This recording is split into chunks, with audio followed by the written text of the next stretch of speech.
कहते हैं ना, हर रास्ता दिन में जैसा दिखता है रात में वैसा नहीं रहता।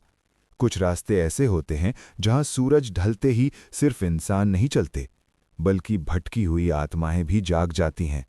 और अगर वो रात दिवाली की रात हो, जब चारों तरफ रोशनी होती है लेकिन कुछ जगहों पर अंधेरा और गहरा हो जाता है, तो उस रास्ते पर चलना अपनी जान को दांव पर लगाने जैसा होता है। सुबह का समय था। दादी चूल्हे पर खाना बना रही थीं। रामू जमीन पर बैठकर चुपचाप खाना खा रहा था। दादी बोली, बेटा, आज देर मत करना, सूरज ढलने से पहले घर लौट आना। वो रास्ता रात को ठीक नहीं रहता। रामू सिर हिलाकर बोला, ठीक है दादी। दादी ने रामू को प्यार से विदा किया। रामू चप्पलों की दुकान पर काम करता था। वो बहुत गरीब था। सेठ कभी कभी रामू को डांट देता था, पर रामू कभी भी पलटकर जवाब नहीं देता था। कुछ नहीं बोलता, बस सिर झुकाकर सुनता रहता। रामू रोज 10 किलोमीटर दूर काम पर आता था। दिवाली का दिन था। दुकान में बहुत भीड़ थी। सेठ ने रामू को देर तक रोक लिया। जब रामू दुकान से निकला तो अंधेरा हो चुका था। रामू साइकिल से गांव की तरफ चल पड़ा। अब सामने था सुनसान जंगल का रास्ता। चांद पहाड़ के पीछे से निकल रहा था। हवा अजीब सी आवाज कर रही थी। अब सड़क खत्म हो चुकी थी। आगे शुरू हो गया था घना जंगल का रास्ता। चारों तरफ अंधेरा था और रामू के दिल में डर और चिंता बढ़ती जा रही थी। अचानक साइकिल की चेन उतर जाती है। रामू उतरकर चेन ठीक करता है। हाथ कांप रहे हैं। किसी के कदमों की आहट सुनाई दे रही है। चेन ठीक करते वक्त अचानक लाल साड़ी वाली औरत की आवाज आती है, मुझे छोड़ दो। डर के मारे रामू साइकिल पर बैठकर भागने लगता है। रामू तेज रफ्तार में घर की तरफ बढ़ता है।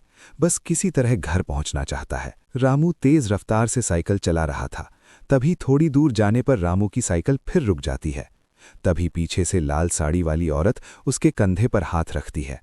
मुझे छोड़ दो ना। रामू एकदम घबरा जाता है। औरत को धक्का देता है और डर के मारे भागने लगता है। साड़ी वाली औरत भी उसका पीछा कर रही है। रामू अकेला घने जंगल में भाग रहा था।